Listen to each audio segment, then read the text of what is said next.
Alrighty. Howdy neighbors and welcome back to Cemetary Mary. Last time we got roped into this family dinner. And now we have to act as if we can, act decent. Pretend to do it or be polite. Or be honest, whoops. Be honest. I'm sorry, I really can't.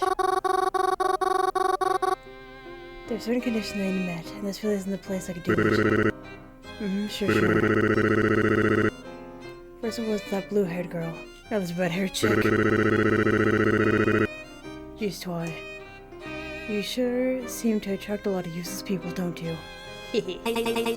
Perhaps I do. Is that why you're sitting next to me then? Yeah, which got me there. Who looked at me before have now turned back to their earlier conversations. But they gave me a bit of a snicker before they did so. I could tell they probably thought I was just a crazy girl or something. I wish I could have been a ghost myself right then. Dinner was delicious, but it was hard to enjoy it while I was trying to swallow my embarrassment at the same time. I didn't have to talk to anyone during it. After what felt like forever, the party finally ended, and I asked Twyla if she could call her driver for me again. Or at the very least, where the closest bus stop was. I'd hoped I wouldn't miss my bus back home. Twyla did so, but as I was about to leave, she told me, "Don't embarrass me like that again." And she shut the door behind me. I felt like dying. At the very, very least, I was able to get home safe. Again. We were late again. Another busy day. Yeah. I went to a friend's dinner. How did that go? It could have been better. I feel like I embarrassed myself. It's something that happens to all of us. I wish I could do it with my parents again. One day soon. They're safe, right? Not just alive, but they're fed and warm. I believe so. How do you not know? How do you not know? What's that mean? Don't concern yourself with it. Oh, this again. Just as long as I could see them safe again. The day's approaching.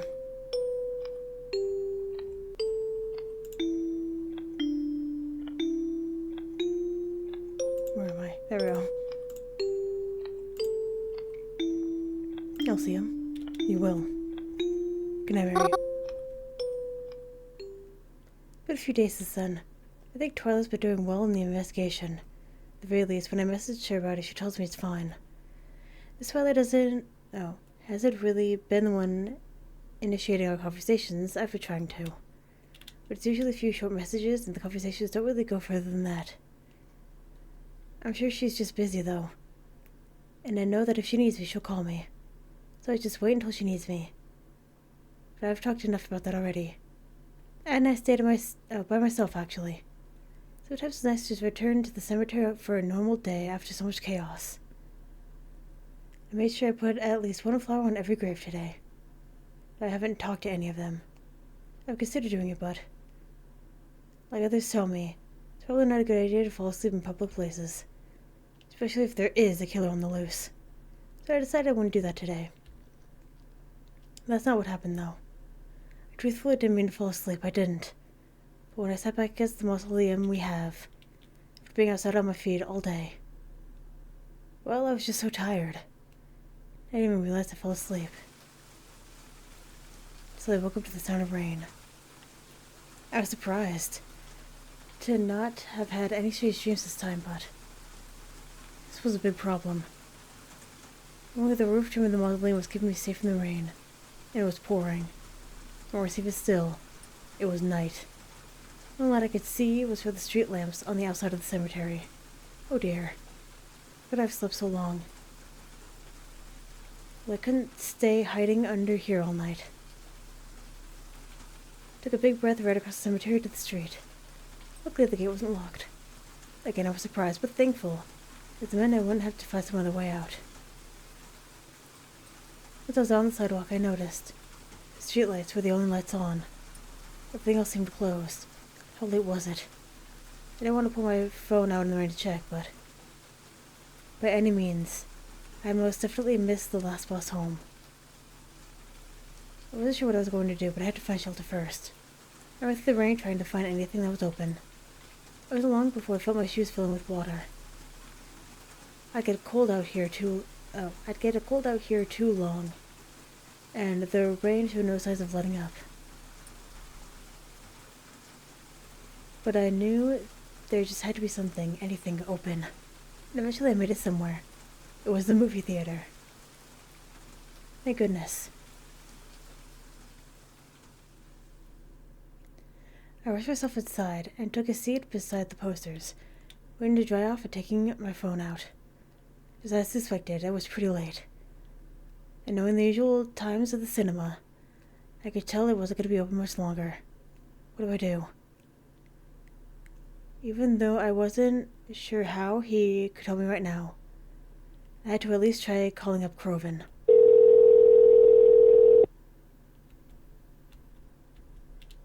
Why isn't he picking up? Mary. Oh, he picked up, thank goodness. I was starting to get worried. I'm having a bit of a problem right now. What is it? You see, I kind of fell asleep at the cemetery, and I only woke up a few minutes ago. It's raining really bad right now, and I missed the bus, so... Oh no, I was hoping maybe you could help me out somehow. No can do, Marimu. Didn't I tell you? Tell me what? Mary, I'm like not even home right now. I'm not even close. Where are you then? I'm like out of the fucking city right now, Mary. I had these plans with these friends. It doesn't matter. I swear I told you. I don't remember. Look, bottom line is, there's no way I can help you from here. What am I supposed to do then? Fuck, Mary, I don't know. I heard his frustrated sigh through the phone. I couldn't see it, but I could tell he was switched to the bridge of his nose. Where are you right now? I'm at the movie theater, but I think it closes soon. Alright, well, do you have anyone else you could call up? Maybe stay with them tonight? I mean, I guess so. Awesome, great, sounds good then. Look, Mars, I really gotta go, okay? Call up one of your other friends. I'm sure one of them will come get you. Alright then, good night. I hear the click of Croven hanging up the phone. Call one of my other friends. It was only two of those. Who should I go with? Call the mystery number? I will do. I will do a full route where I only do mystery number. I promise that. Right now we're with Twyla. I called up Twyla. I had the phone ring a few times, then she picked up. She sounded angry. She doesn't sound like she was asleep before I called her. Mary? What are you calling me for? Don't you know what time it is? Yes, I know. That's kind of my problem. It's a long story, kind of, but... I missed my bus home and I need a place to stay tonight. I was hoping maybe... Are you serious? Yeah. Fine. But you owe me. Yes, of course. Thank you so much. I'm in the movie theater. Let me guess, by the cemetery? Yeah, how'd you know? I'll be there soon. Okay, thank you again. Twyla came to pick me up herself this time. By that, I mean she was driving the car this time rather than have someone drive her. She was fully dressed, but I couldn't tell if she changed out of pajamas just to pick me up. She seemed a bit annoyed picking me up, so I made sure to thank her again. The drive to her house was silent except for the rain. Luckily, there wasn't really anybody else on the roads tonight. We got to her house safely. At the side of the house, I felt a lot more calm, like the first time I visited. I definitely preferred this to the liveliness of the party a few days ago. Although I must admit, when there's hardly anyone here, it does feel empty. Twyla's home had less doors and more archways. And passing one, I noticed the TV on. Was her uncle in there? Is everyone up so late? I followed Twyla upstairs and to her bedroom. It's the first time seeing it, and it was a bit different than I expected. A lot more cluttered than I thought it would be, I guess. Not overly cluttered, but... Twyla never really struck me as the type to collect clutter, but... you learn something new every day. Well, here's my room. He'll be sleeping here with me, but I actually have to head back out. Really? In this weather? Why? It's a personal matter. I don't want to talk about it. Oh, I see. Okay then. You can borrow some pajamas from the dresser. And use the shower if you'd like. And even the kitchen. But again, I'm trusting you not to look through my things. Oh yeah, of course, I'd never. Good. I'll be back soon. And then she left back downstairs again, leaving me here alone. I wasn't sure how long she'd be back. I felt weird sleeping in her room without her. What should I do?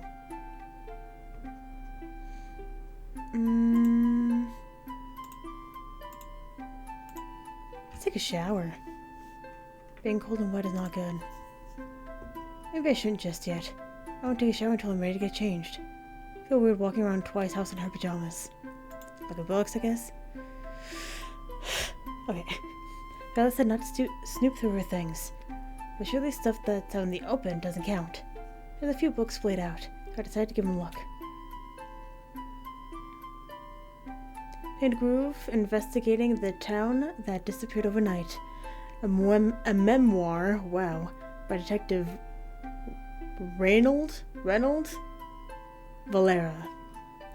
And then we have Love at First Death, a tragic true story by Rhea Singer. Rhea Singer for Twyla. Oh my gosh, you got it signed?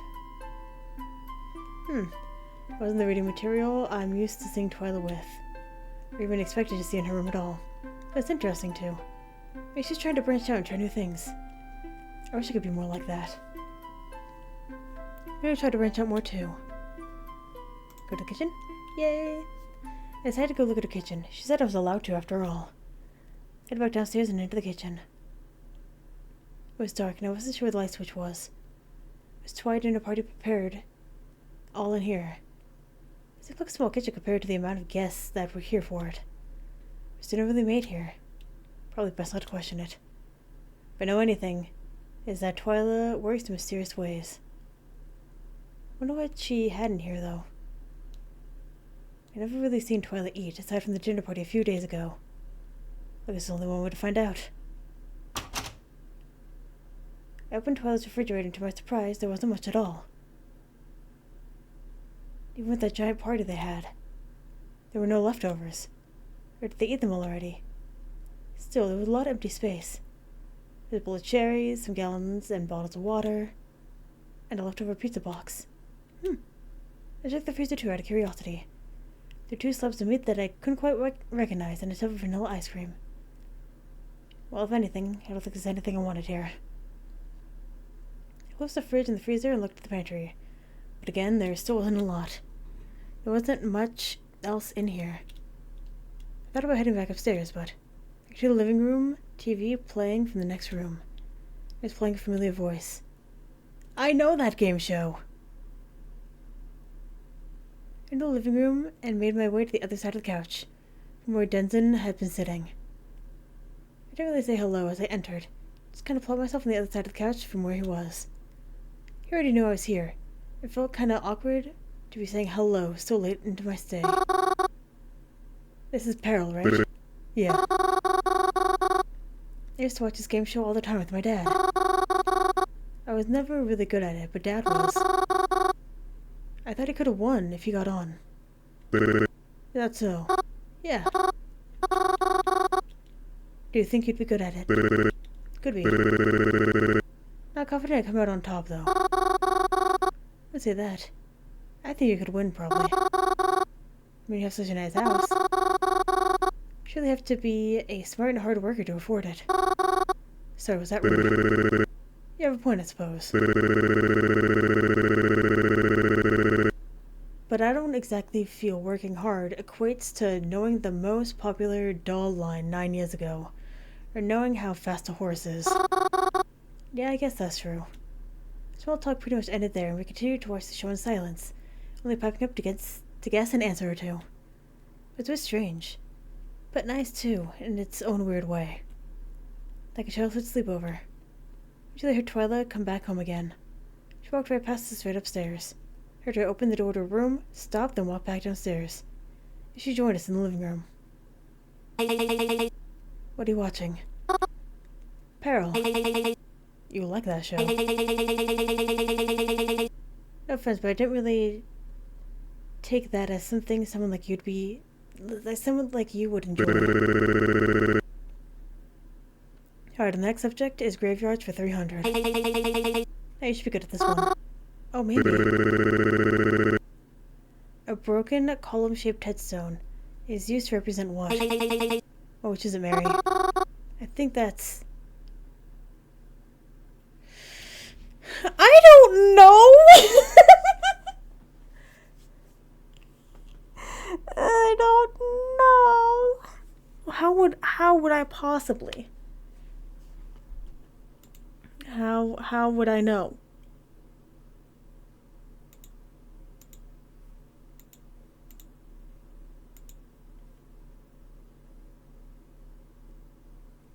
I think it was pressure. It represents death from pressure and stress. The broken column shows one cracks and braced under it. I felt secure saying that answer. Didn't feel like it was exactly correct. Then the contestant said something entirely different than what I said. That's correct. Oh. I just got confused. How embarrassing. Alright, let's head to bed now. I don't want you sleeping in too long tomorrow morning. Okay. Good night, Denson. Good night, girls. Followed Twyla upstairs and into her room again. She handed me some of her spare pajamas, took her up on her offer to use her shower, and headed to the restroom before I got changed. Her restroom's really... oh, it's a bathroom, because it does have a shower in it. The bathroom was really clean. Cleaner than mine, anyways. She didn't really have any toothbrushes or clutter on her sink. Maybe there was another bathroom they used more often. Taking showers in someone else's house is always weird. But the shampoo had a really nice smell to it. Strangely enough, I don't recall smelling this on Twyla ever. Not that she smelled dirty or anything. Twyla always had a cleanliness to her, but shampoo doesn't seem to match hers. I got changed into Twyla's pajamas. They fit pretty comfortably, though I expected that since we are two small girls. When I returned to Twyla's room, the lights were already off. She was clicking away on her laptop. I noticed on the floor she left a blanket and pillow for me. I didn't really want to just sleep on a rug, but I wasn't going to argue with her hospitality. I cuddled into it and tried to get comfortable. What are you typing? Nothing. I'm messaging someone. No. Does that have to do with the investigation? That's none of your business. No. But I'm helping you, aren't I? Yes, and I appreciate it. But there's parts of it I need to do on my own. Why does it have to be a secret? Wouldn't I be able to help you more if I knew? No. Like I said, I appreciate your help. But I don't want you getting in the way. But what if I knew something? Something that could help. Something that could point us in the right direction. I already have my direction. I just need proof. You're certain that Reginald really did it? Who? Reginald. The guy you told me to stay away from. Yeah, I know who he is. Huh? I'm absolutely positive it was him. How could you be so sure of that? I don't understand how you could be so decisive over it. Especially when you don't have any proof. I'll get it. And then you'll know why you shouldn't doubt me. Alright then. Twyla, do you want to be a detective? Hmm? Do you want to be a detective? Is that why you're doing this? I'm working so hard for it. Not necessarily. I just want my city to be clean. Would you want to be a police officer or something then? Oh god, no. Even if the police weren't morons, I still wouldn't want to be a part of them. Or like a vigilante then. So all the stupid questions. Sorry. What would we do after we catch him then? What do you mean? We'll hand him over to the police. So that's when the police step in? Yeah, they're the ones who need to arrest him after all. You just take care of it until that point. I see. And then? And then what? And then what about after that? What do you mean there's nothing after that? It'll be done. That's it? There's nothing else you want to solve? No. You say that as if it's common to chase down murderers. Well, no, I mean... Oh no. Our friendship is pretty much built on solving mysteries, so... What? We aren't friends. We're not? No. I mean, if you want to refer to me as being your friend, that's fine. But it's important you know I don't see you that way at all. I don't plan on talking to you anymore once this is over. You don't. Like maybe if I need you for something. But otherwise there's no point in continuing this alliance. What? You're not upset by that, right? I thought I made it pretty clear I was just being polite to you.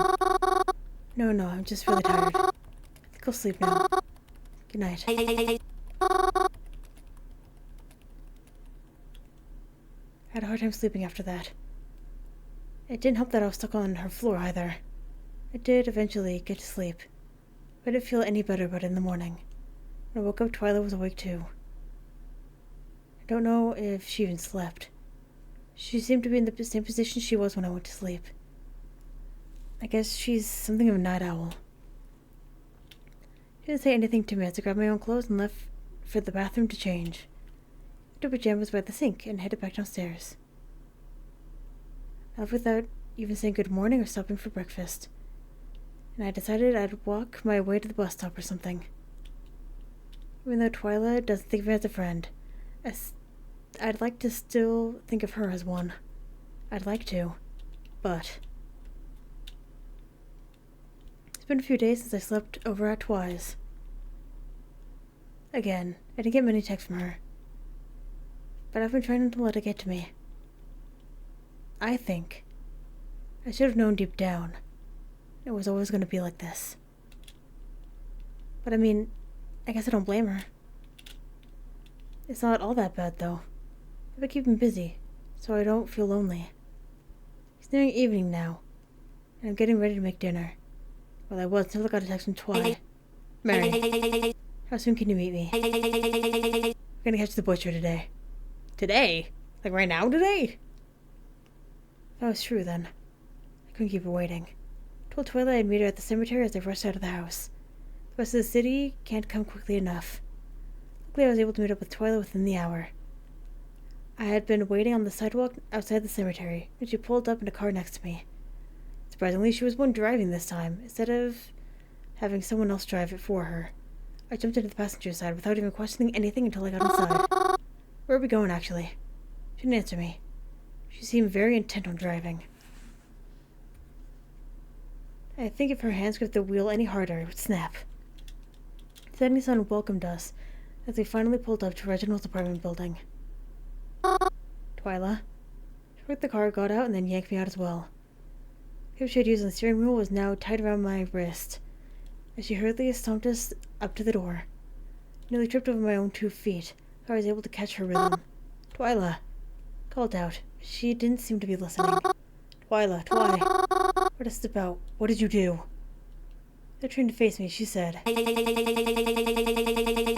remember how you told me it smelled bad when you visited Reginald's apartment last? Yeah, but it was the rats, remember? Twyla didn't say anything after that. After we entered the building, Twyla took me to the door in the front. The door was creaked open slightly, with a faint green glow leaking through. The smell from last time lingered, but it was stronger now. It seemed to permeate through the hall. It was somehow faint, yet terribly strong at the same time. This is the apartment of the landlady, Twyla said flatly. Go ahead, take a look inside. Why? Do it. I didn't want to, already fearing what would be behind the door. But it looked as though I wasn't being given a choice. Feeling heaviness in my chest and legs, I made my way over to the door. Trying not to touch it as I leaned my head forward and peeked inside. I regretted what I saw. Oh no! I felt my heart sink even deeper in my chest as my throat struggled not to go dry. Are you telling me the smell of 4 was... Absolutely. I felt sick. So Reginald's own apartment and his landlady. I still had trouble believing that it was really him. And 2. As if this evidence against him wasn't damning enough. I turned to Twyla as she pulled a pair of gloves out and put them on. She moved past me and opened the door, talking to me as she did so. When you went inside Reginald's apartment that day, I'd gone around and talked to whatever neighbors of his happened to be home. They said the smell had been around for days. They followed complaint after complaint, but never got a response. They figured their landlady was too lazy to call someone to take care of it. That doesn't seem right to me. So I had a special friend of mine come in to help determine what was really going on. And we found this. Has she just been sitting here the whole time, Twy? Why didn't you call someone? Who's this friend of yours? What's happening? Well, I had to make sure I was right first. I hate Twyla. I'm just gonna put it right then and there. I hate Twyla.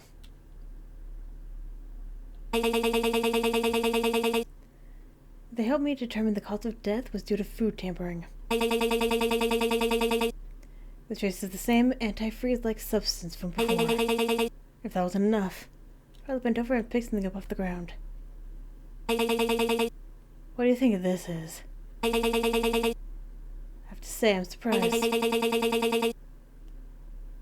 He made it hard to get concrete evidence for him. And then just, what? Got ahead of himself? Let himself slip?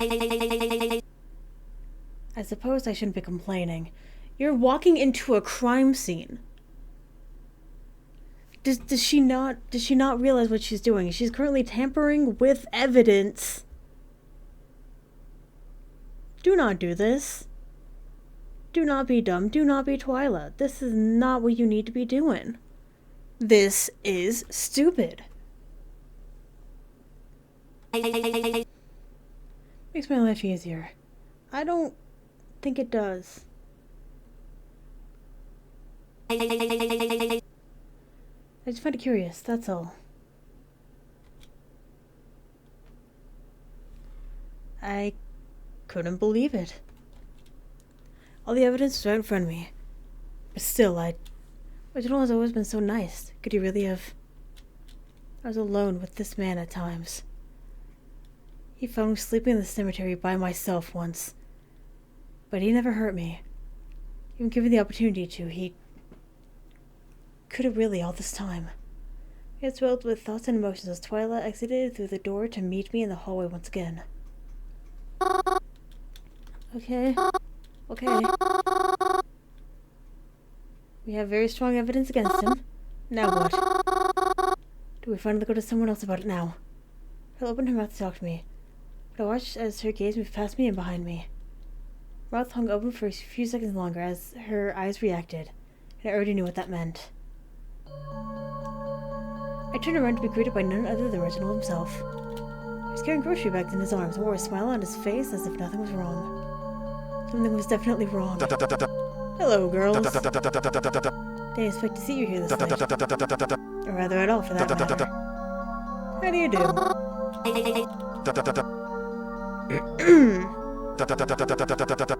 Why are you staring at me like that? Is something the matter? Stop playing dumb. Beg your pardon? We know it was you. Why? Who is what me? What? You've heard the rumors, haven't you? About a serial killer in town. We know it's you. Me. Oh, Twyla, darling. It's not very funny to joke about. Are you fucking serious right now? I told you stop playing dumb.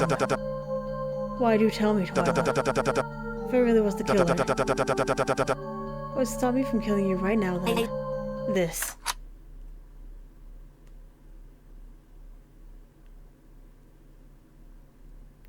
Is that a flare gun?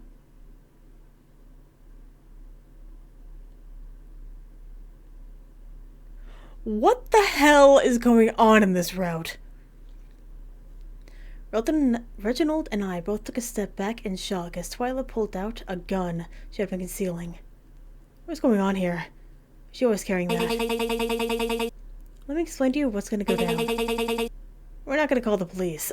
Girl, yes we are! We're not? Nope. Reginald's going to turn himself in. If he refuses, then I'm gonna shoot him right here and now. Whoa, whoa, whoa. Okay, it's a regular gun. Ran past Twyla and put myself in front of Reginald. I don't know what I was thinking. And I truly felt that when I realized that I was right in her line of fire. God forbid she slip. But I could never shoot Reginald out of nowhere. Twyla, wait. Can we talk about this for a minute? You're getting way too ahead of yourself here. What if you didn't do it after all? What if it was just a whole misunderstanding? Twyla just stared at me, gun still firm in her hand. I knew that if she wanted to shoot Reginald, she'd have to go through me first, but the way that she was looking at me right now, it felt as if she wouldn't mind having to. Please, Twy, put the gun away. Even if we just married Duck. Huh? And everything went dark. I can only guess Reginald hit me with something. So this is what I get for standing in front of him. I could tell it was a while before I opened my eyes. When I did, I could feel for a few seconds was a terrible ringing pain in my head. Why? It took me a bit to adjust to the light, but I was eventually able to see, even if just a bit. I was in some sort of laundromat, it appeared. It was old and run down, so I didn't even know how we got in. I was tied down to some sort of oh my god. I was tied down to some sort of post with a rope, preventing me from moving my arms. And in front of me was Reginald himself. With this lovely turn of events, I am going to end the episode here. So, thank you very much for watching, and hopefully, I will see you later.